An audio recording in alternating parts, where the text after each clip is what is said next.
MAGA has lost their mind about a lot of things, so I'll be more specific. In this case, it's about a new country song that they think is unfairly going after ICE. The artist is Zach Bryan, who released a snippet of his unreleased track, Bad News, on his Instagram. It was over the weekend, and here's the specific lyrics that have caused them to lose their mind. I heard the cops come, cocky mother effers, ain't they? And ICE is gonna come bust down your door, try to build a house no one builds no more. But I got a telephone.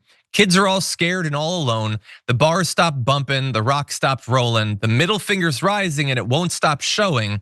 Got some bad news, the fading of the red, white, and blue. And they don't like that. I guess country music is supposed to be deferential to government. Oh, you're supposed to like bow down for the cops. That's what like outlaw country's about, right? Isn't that what it's about? It's about everything being bad. Isn't it generally a depressing sort of music? But anyway, it's not supposed to be depressing in this way, okay? Sure, the red, white, and blue could be fading, but only because of them gays. You're not supposed to say it's about, cops running rampant over people's rights. So they were not happy about that. They got in their feels. And man, how mad must they be at this guy that they're focusing on this rather than Bad Bunny? But anyway, DC Drano said we were just invaded by over 10 million illegal aliens. And who does Zach Bryan cheer for? The illegals. I smell a boycott brewing, because it's been 10 minutes since the last one, and that's just all they subsist on now. There has to be a boycott. I mean, somebody said something, and I don't agree with every bit of it. We have to ruin them. This is the never-ending cancel culture of the right. So it's not just him. A literal spokesperson for DHS chimed in, said, while Zach Bryan wants to open the gates to criminal illegal aliens and has condemned heroic ICE officers, something in the orange tells me a majority of Americans disagree with him and support President Trump's great American revival. Godspeed, Zach. Now, I don't know exactly what was telling Abigail Jackson that. It damn sure wasn't the polls, because the polls show that people do not agree with them on immigration. But also, where in those lyrics did Zach Bryan say he wants to open the gates to 10 million more illegal? He just said, like, you're busting down doors and like you're abusing not just the migrants, you're abusing American citizens. You're zip tying American citizen kids. Like you're abusing us. Is he not supposed to stand up for them? Like, I thought that was kind of the whole point. What do you think a patriot is? Is it just someone who bows down to the right dictator? Like, oh yeah, no, if it's a commie, I would totally fight for him, but I love fascist boot leather. Let me lick it some more.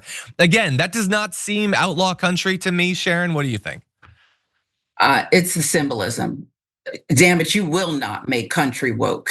Okay, country music is not going to be woke. This is among the most important boycotts that they can get after, because the floodgates could open. Can you imagine? I mean, he's going to have to give some kind of primetime apology here, because, hey, now in this climate, internment camps and things are, well, they're just wonderful American traditions that we all should be proud of. And this man is behaving like some kind of treasonous bastard in his music. How dare he? He's as bad as Bad Bunny. He actually is. They're one and the same. They should perform together at the Super Bowl.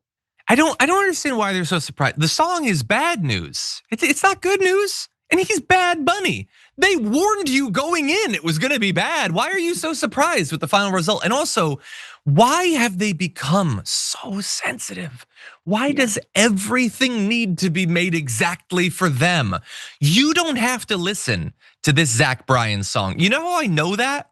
Because I've never listened to a Zach Bryan song and I'm still here. I'm alive. You could just do that for this particular one.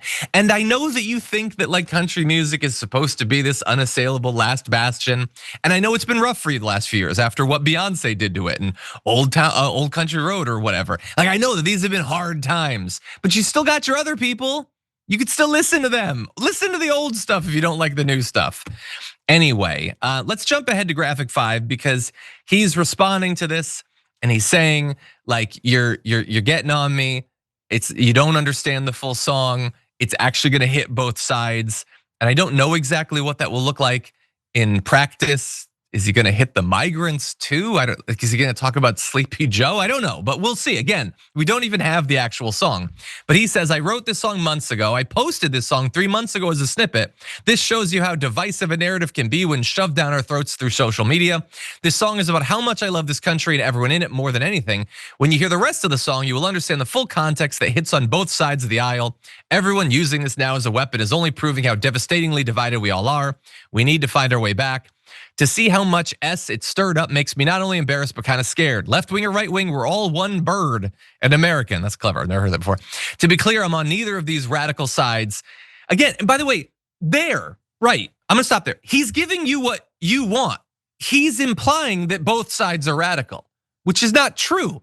He's doing the both sides thing that you should be happy with. Again, you guys can tear apart the Constitution, you can invade multiple cities, and then also we sometimes put women in action movies. Again, it's both sides. Both sides are radical, everybody. Is that not what you want? He's giving you what you want.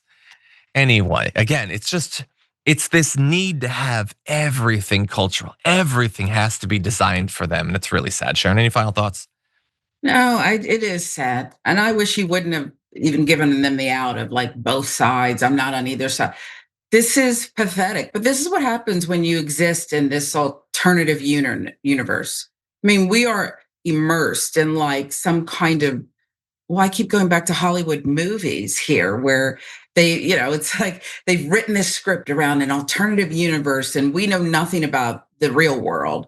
And it's kind of fascinating to go sit in a theater for 2 hours and watch. Only this is actually our reality now. So no, his song needs to be rewritten. Okay, it needs to be rewritten. I don't. Again, I'm gonna go on for the rest of my life never listening to one of his songs. I'm perfectly happy to do that. And that, by the way, that's not about him. I apply that standard to almost every single music artist. I don't want to get involved in a culture war. My final point. He talks about how divided we are, and he's totally right, by the way. Why did everyone freak out about this song? Is it because everyone organically came across the song, heard the lyrics, and thought, hey, wait, I didn't like that lyric? No, 99.9% of the people who think that they're mad at this song were told that they should be. And maybe they ended up as it, but they were pushed a notification on Twitter or TikTok or whatever. Damn, this guy, screw. It's all algorithmic. There was a study, by the way, of and again, you shouldn't need a study, but what was her name? Sydney Sweeney. You know how all the leftists freaked out about the ad, and so the right had to stand up for blonde hair and boobs or whatever? No, that's not what happened. It was barely any negativity towards the ad. A lot of it seemingly bot driven. The right freaked out performatively. They pretended that they were standing up to something to give themselves something to talk about. That is one of the things that I think is so scary about how divided we are, is when we don't even have two sides angry on other sides of things. We have basically nothing. And the other side is like, well, wouldn't it be cool if they were mad? What if they were radicals? And then I get to be a strong patriot standing up to them. I'm gonna pretend that that's what's going on.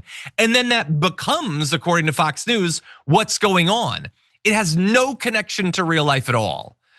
And God, trillions of dollars being spent by tech billionaires on all these platforms, and we can't even have real culture wars.